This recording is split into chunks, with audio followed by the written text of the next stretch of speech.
Welcome to Voices from the Touchline, where we deep into the philosophies, tactics, and human stories shaping the modern game. Today, we are joined by a true football educator, João Carlos Pereira, a UEFA Pro licensed coach with over 25 years of experience.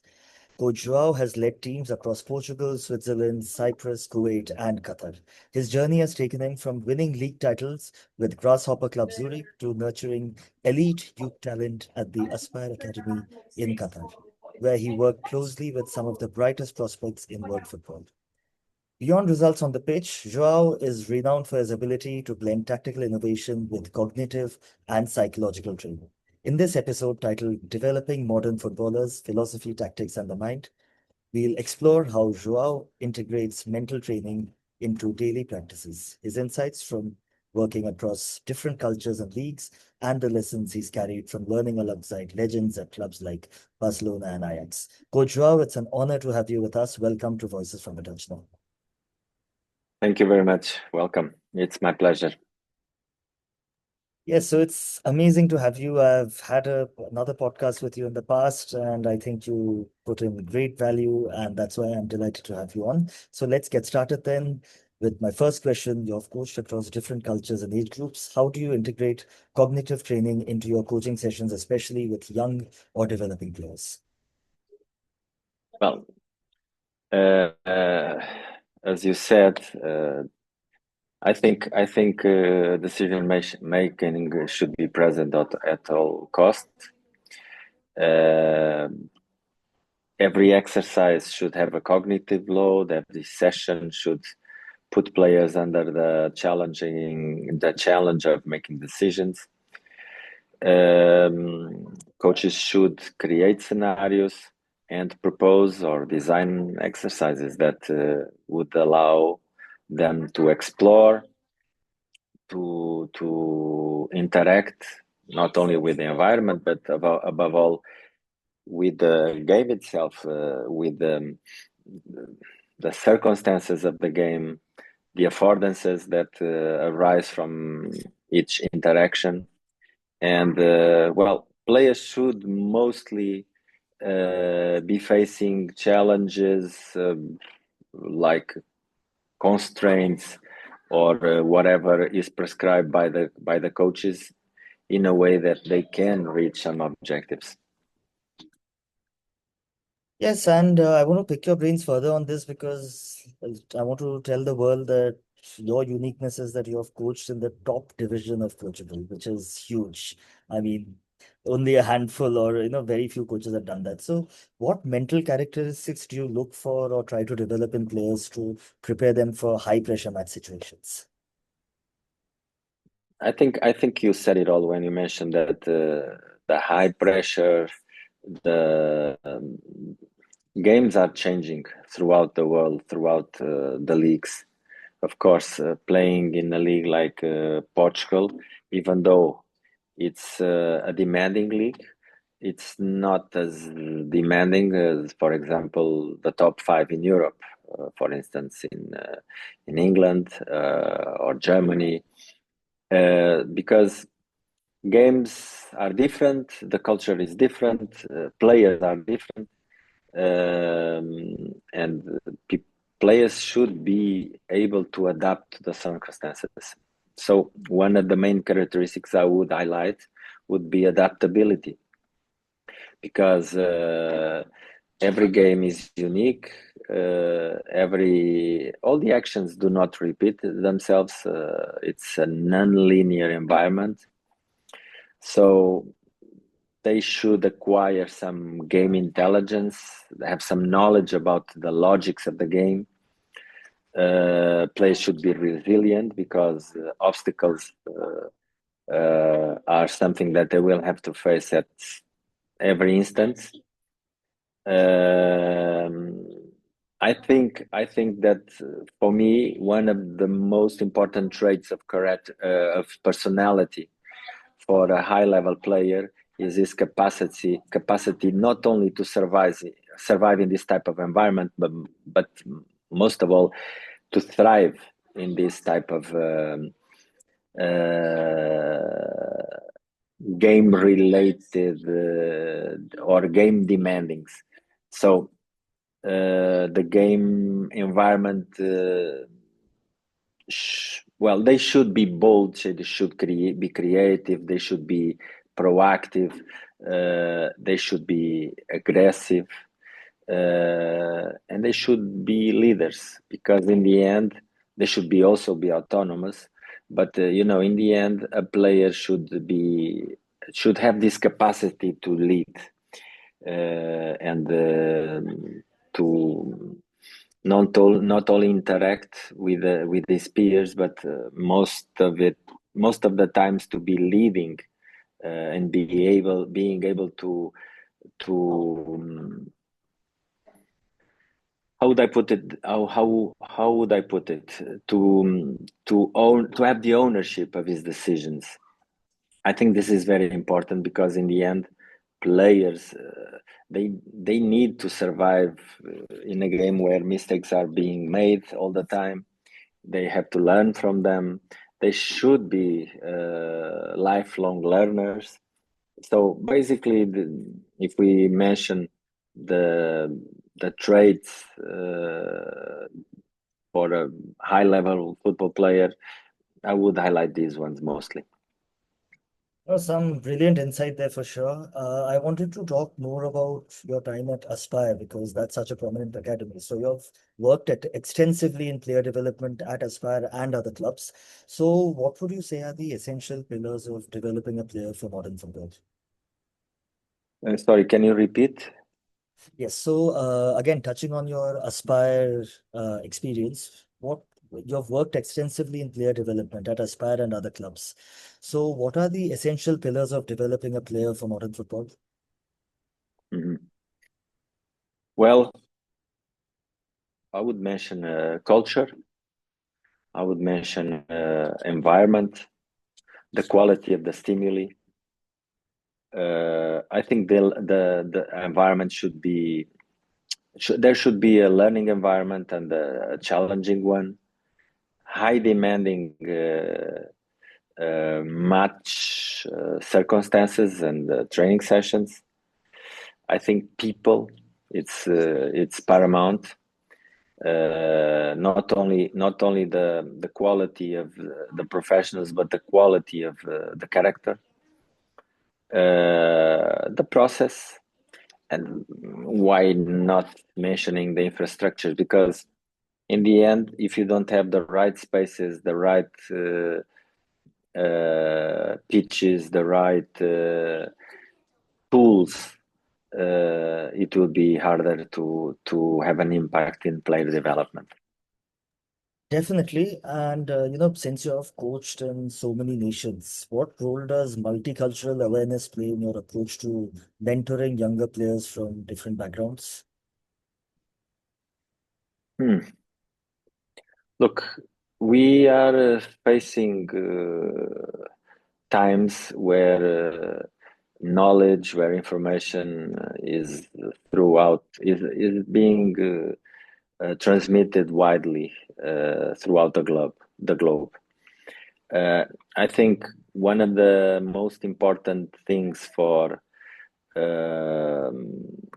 clubs that have in their as main purpose is developing players. They should think that they should be developing global players. So having that in mind, they should be able to adapt to and to be aware of the differences, not only in gender, in race, in culture, because in the end we are what we are, but we cannot forget our background, where we are at, the emotional connection with the places we are based at. So it's very important to understand all these different backgrounds, and respect culture, respect habits, respect religions. If I think this is very, very important if we want to open the mind of our players to the world. Yes, football is now, of course, a truly international sport, uniting so many nationalities, so many cultures. So you've touched on a great point there. So yeah, this you have given us some great insight on cognitive and mental training as well as player development. So now, just to understand your own tactical philosophy and implementation a little better, your teams are known for an ambitious and dominant style of play. So how do you balance tactical discipline with creative freedom? Well, this is a challenge in the end because I think we coaches tend to be willing to control everything within a match. And in the end, we are prisoners of our own, or we face the consequences of being castrating or promoting a certain equilibrium, certain balance in the teams. But in the end, best teams, they are unpredictable. They face or they find solutions where normal teams and players they don't. They are able to cooperate in order to overcome challenges inside of the game. So they need to be very oriented to finding solutions. So I would say that there's the I want to have the ball possession. I want to propose in the game. I want to play in opponent's half pitch. But if I want to do that, I need to be aware that I will leave space behind my defensive line. So we need to be very solid. We need to be very compact, and this is something that, as you mentioned, there must be a creative discipline in the center of the game. Players should be able to unbalance the opponent, make runs to hit or to provoke or to hurt the opponent. They should find a way to create advantages or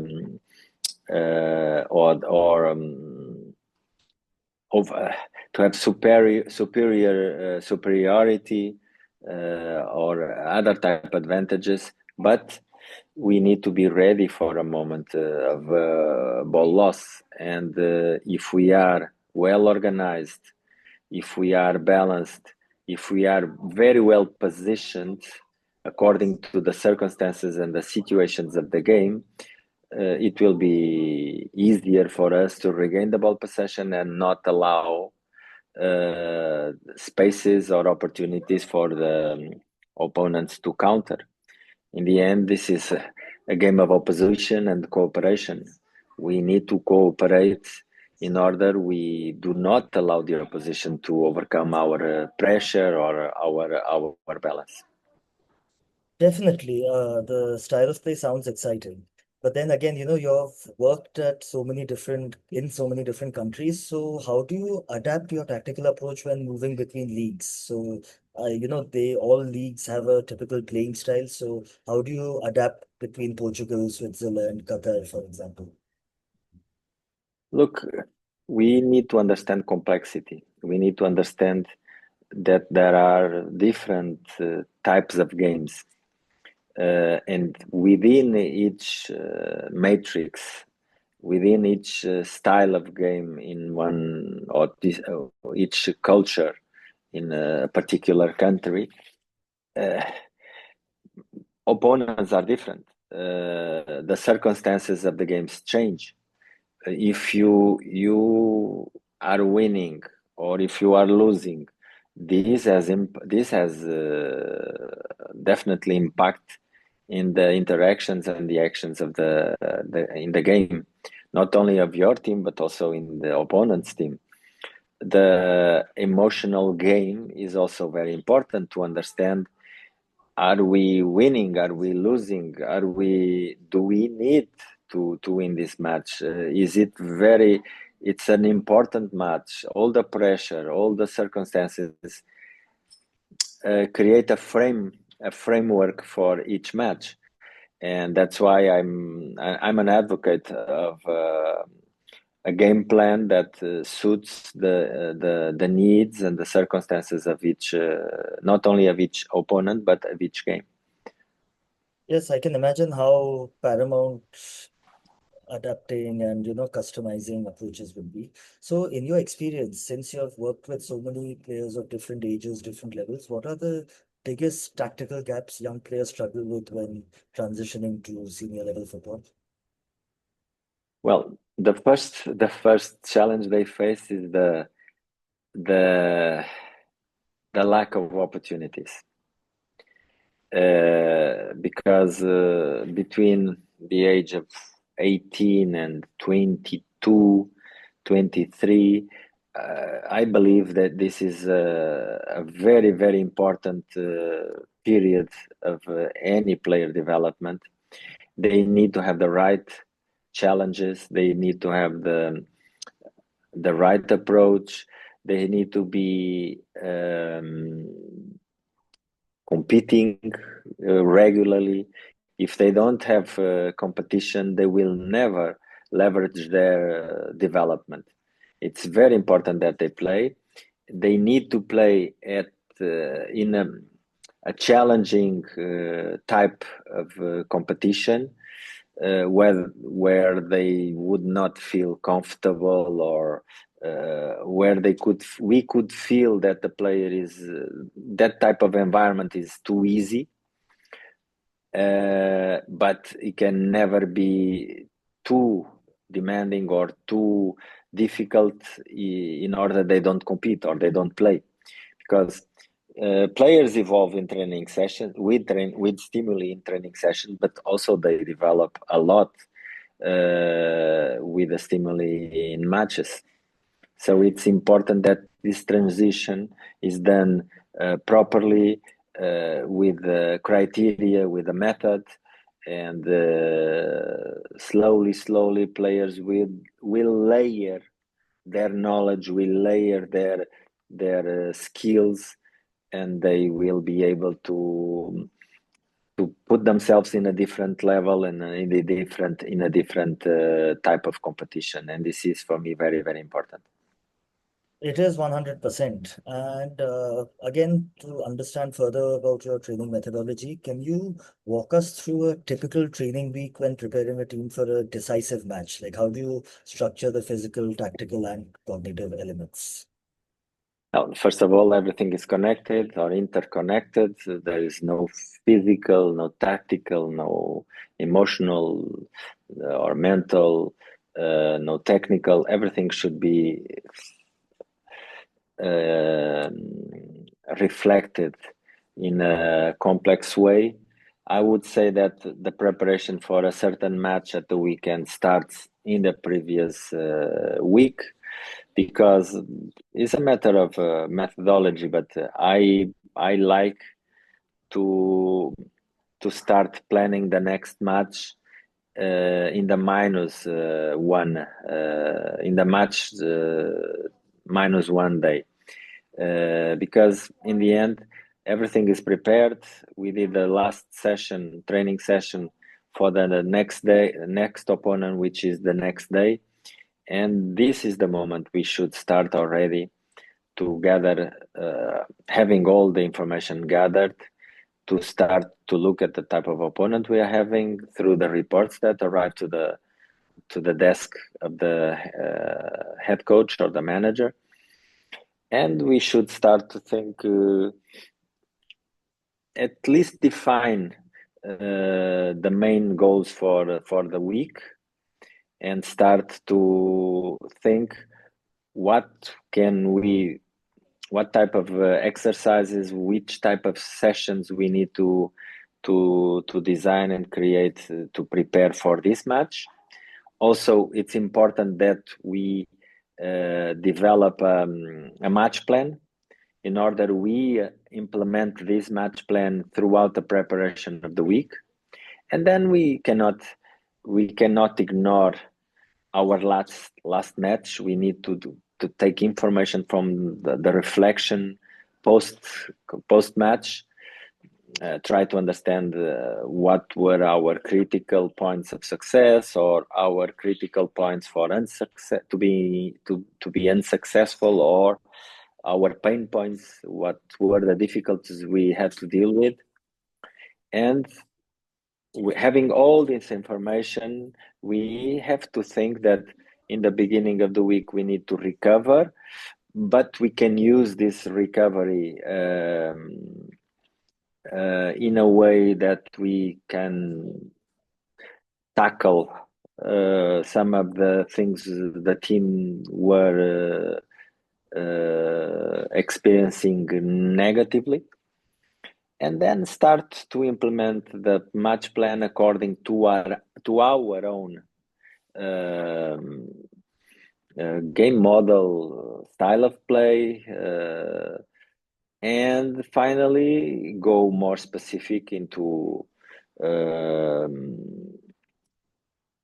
exercises according or related to set pieces, something. We don't need a lot of things to understand to prepare one team for the next match. We need to prioritize a couple of important aspects of our game, having into account the type of opponent we are going to face. So from the physiology perspective, you should recover fully in the beginning of the week. Then you have to start creating exercises for smaller spaces where you can work on decision making, but coupled with the strength or specific training strength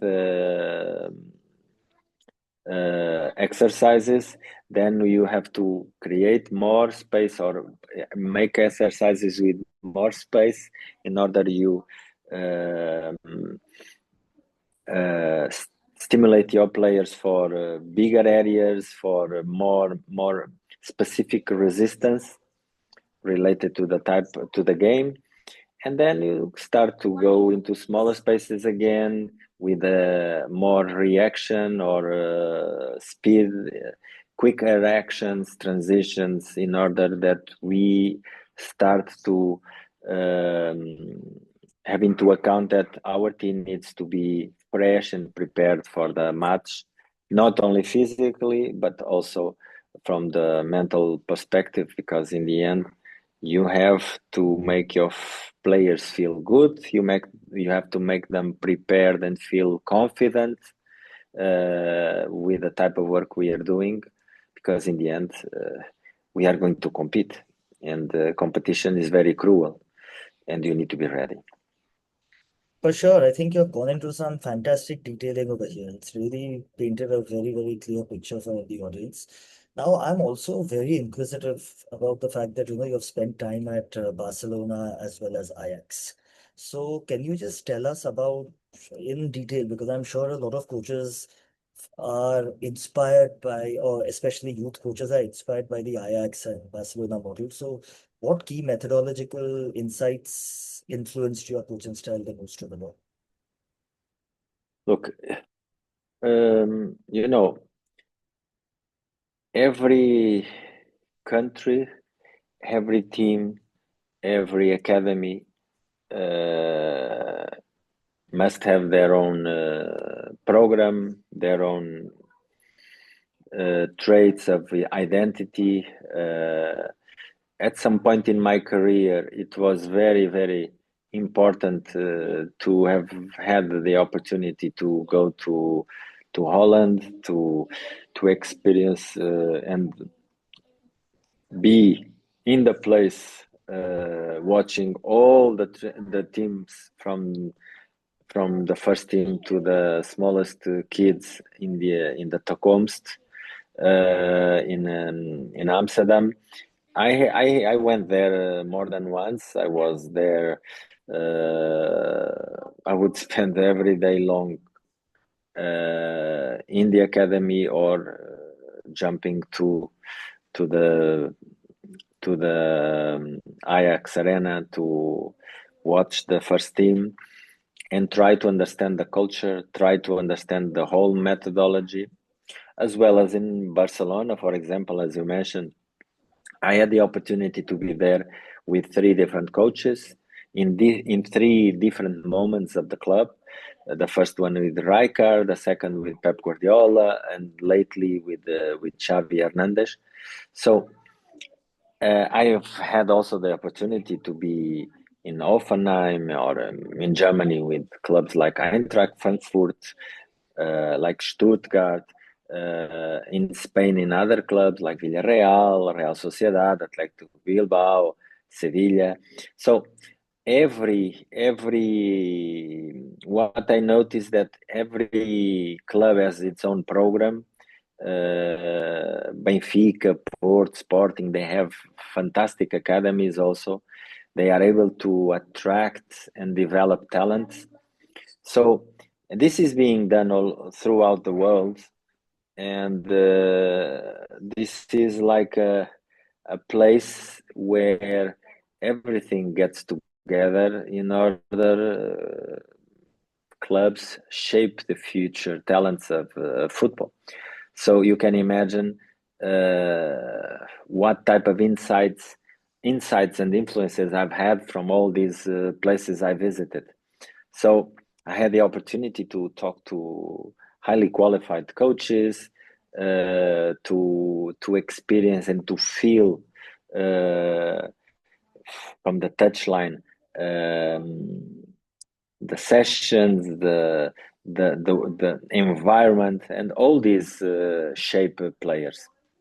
And this is important to understand. Quite impressive. I mean, And of course, all these influenced my tactical approach to football naturally. right. No, I'm quite envious, quite impressed by the number of clubs you've been to, and of course, Rijkaard and Guardiola as well as Xavi. But before I go into the next question that I had planned for, I'm sure a lot of coaches would like to know from you, since you've worked in first person or rather observed, what are can you give more detail on what Rijkaard was like, what Guardiola was like, what Xavi was like? And maybe any other significant coach who you have observed? Look, every coach has his own personality, his own character, and luckily I had the opportunity to interact and with Pep Guardiola more times, with Xavi on a daily basis, because we were working together in Aspire. In fact, Oscar Hernandez, his assistant, is a friend of mine. We have a relationship. So we were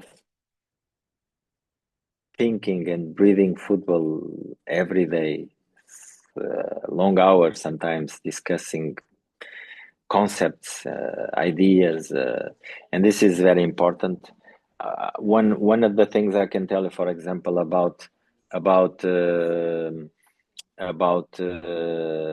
Pep Guardiola is, once I had the opportunity to meet him, I was thinking that I would go there to learn, and I did, obviously, a lot. But I was impressed with his willingness to learn. And he was asking me about tactical periodization, for example, because at that time I was a young coach in Portugal in a moment where tactical periodization was giving its first steps with José Mourinho.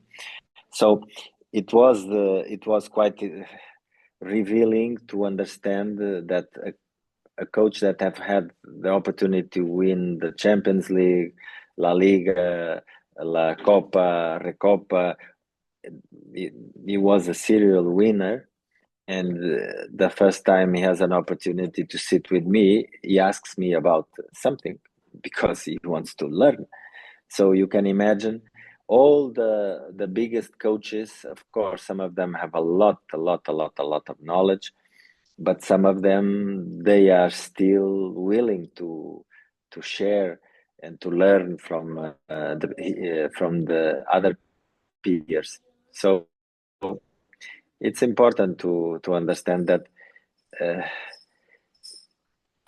coaches are different. Coaches come from different backgrounds, and in the end, we all influence each other. Well, I think the greatness of Guardiola, who's kind of, for many, the best in the world right now, you're saying that he's willing to learn. So, I mean, that's a big message for every coach at every level. So now I just had another question. So, you've been in football for so long, after 25 years in coaching, which is huge. 25 years of, I would Mm-hmm. say, a mix of top level experience, youth experience, watching the best. How has your coaching evolved in terms of methodology and mindset? It evolved a lot because look, I was a player and I played in 3 leagues in Portugal, including the top league. And I never have had in mind becoming a coach. I did not prepare myself to become a coach.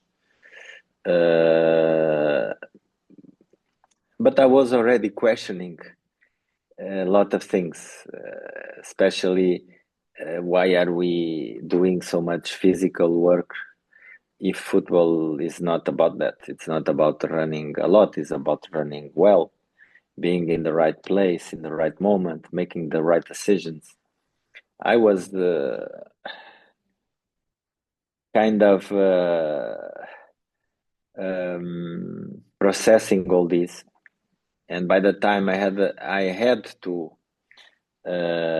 face this type of philosophical questions, I had to reflect about it.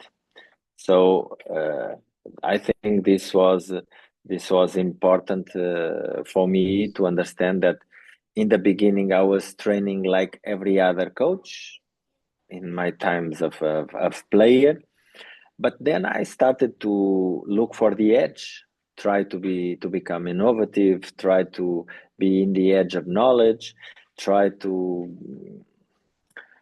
pack a trolley or a backpack and travel Europe, mostly to Spain at that time because it was closer to Portugal, and go around, ask questions, try to see things, reflect about things, watch a lot of matches, different type of matches, different type of leagues, interacting also with players because players is where all the knowledge lies. Because the players not only they play the game but they feel the game, and it's very important to feel the game, to be understanding the shortcuts, understanding how to optimize your position, how to optimize game and space relationship. And this is very important, to ask questions and to feel how do they solve problems, to question them. How did you decide to play a long ball and not play shorter when the easiest pass is here, with less risk? These type of questions make us reflect, and in the end, if you are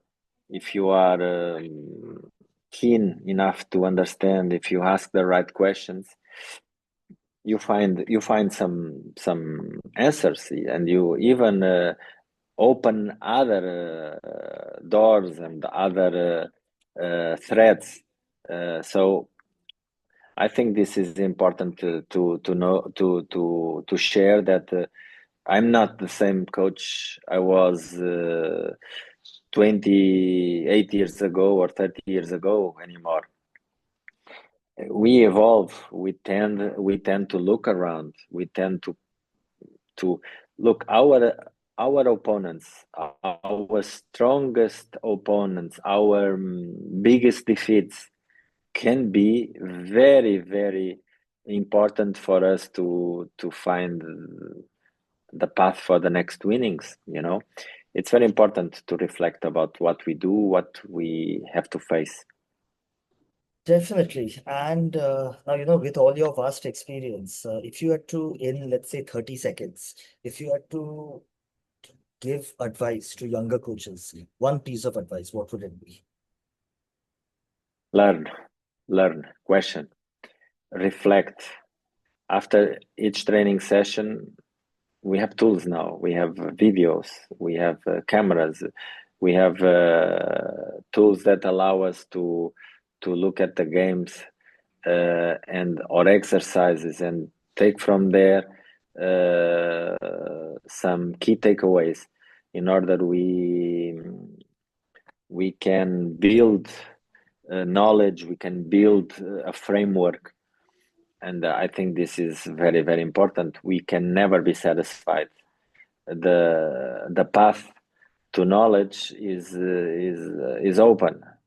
We need to choose our path. We need to know or find the right path to reach the goodies.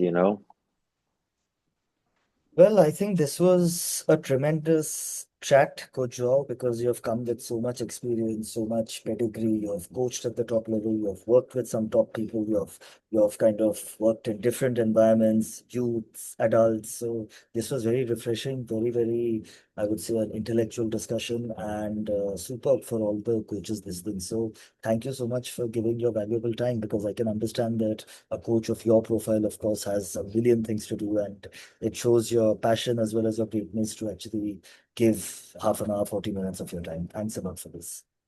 It was my pleasure, Ryan, and I wish you all the best.